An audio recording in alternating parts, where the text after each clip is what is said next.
Hello, in this video I come up with 5 briefing topics. The first topic is National Broadcasting Day. So we have a National Broadcasting Day celebrated every year in our country, and this is celebrated on July 23rd. So this is the date when radio broadcasting first began in India. And radio broadcasting began in India on July 23rd in the year 1927. The first station or radio station from where broadcasting began was Bombay Station. So Bombay Station is the first radio station from where this radio broadcasting began in India on July 23rd in 1927. But it was not under the government of India when it was formed, but later in the year 1930 on April 1st, national broadcasting uh, began. That is, the whole country started broadcasting the radio broadcasting under government of India. So since then we call it as national broadcasting radio broadcasting by government of India, and the whole meaning of broadcasting is transmission of audio by radio waves to reach to a wide audience. So we create an audio which is converted into radio waves in order to reach to wide audience. This meaning of reaching to audience is called broadcasting. So this is the meaning of radio broadcasting. Audio is converted into radio waves and it is broadcasted or sent to wide audience. For this reason, we need radio stations. So this process or transmission of audio to radio waves goes through a network. So for this, we need to build radio stations, and the first radio station from where this radio broadcasting began was Bombay radio station. So this is about it. The second topic is INSAT Test 2020. So this is a test. The full form of INSAT is Indian Scholastic Assessment Test 2020, and scholastic is the word related to schooling or education. This test is conducted by Ministry of HRD, Human Resource Development. So we have this ministry for looking after education of higher education of India and various other tests like these. So this is under Ministry of HRD.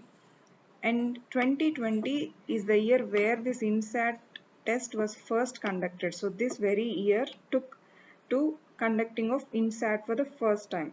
So this was conducted on July 22nd, 2020. This is an online standard proctored test. Proctored test is a test in which the only online platform looks after everything. Looks after the monitoring of the text, the supervising, the analysis and giving out the result, and everything will be looked after by the online platform. So this is an online standardized proctored test.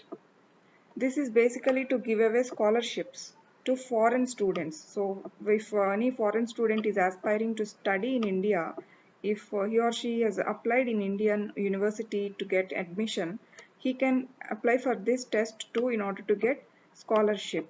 So this scholarship will be considered in merit order. So when so many students, foreign students give their test, they will be under merit listing briefing, and the short list will be selected. For them the scholarships will be granted. So this is the first ever time we are holding such an exam for Indian education for foreign students.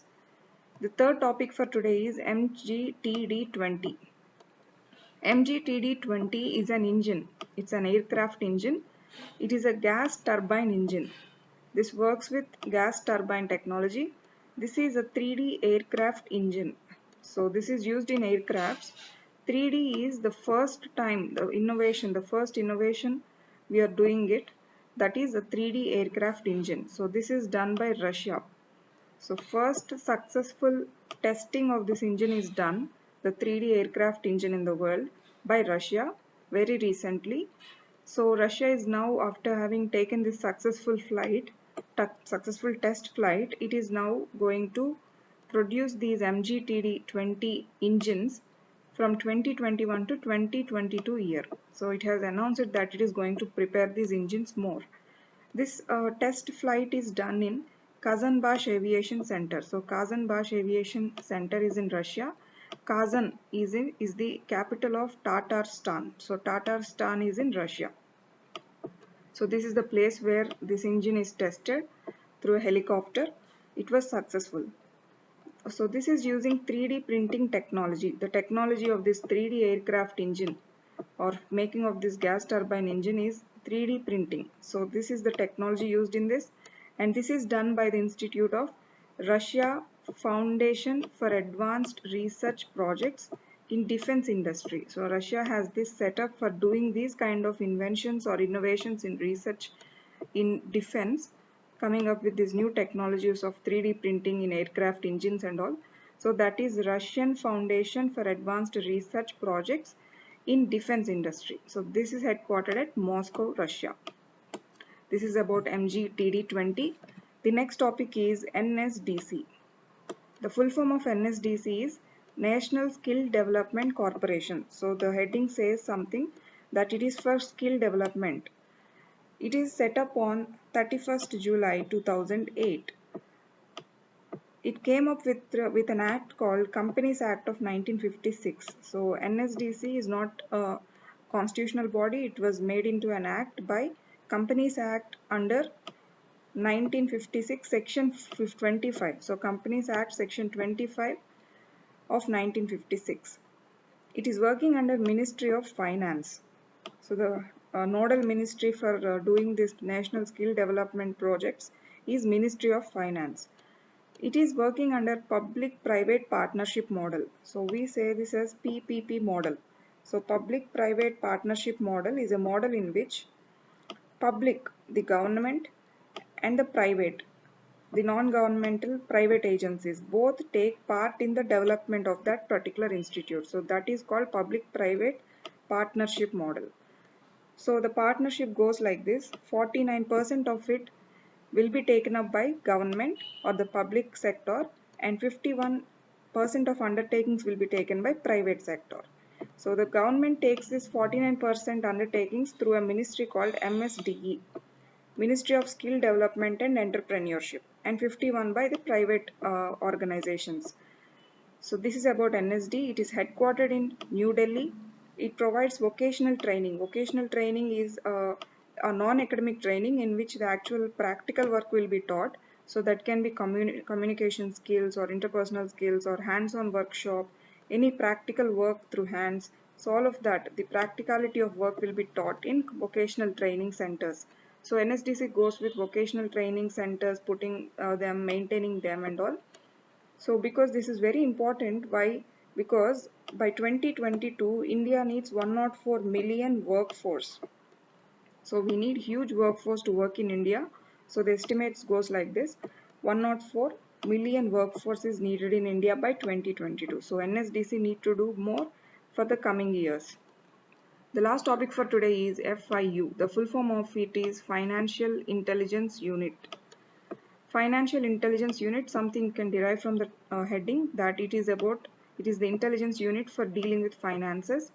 So this is an agency under CBDT, Central Board for Direct Taxes. It collects cash transaction reports, CTRs. So cash transaction reports are reports about transaction of cash. So this it collects from banks.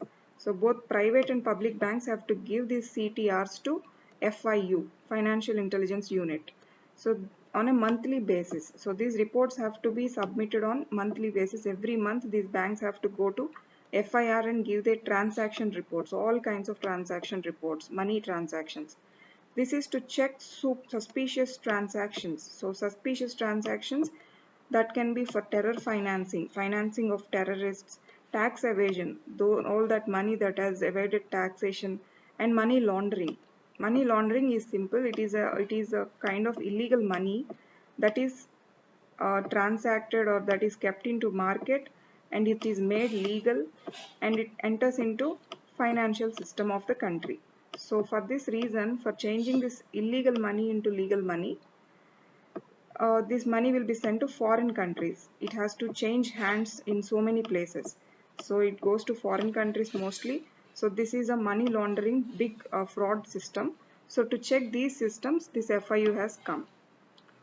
And these are the 5 topics for today. Thank you.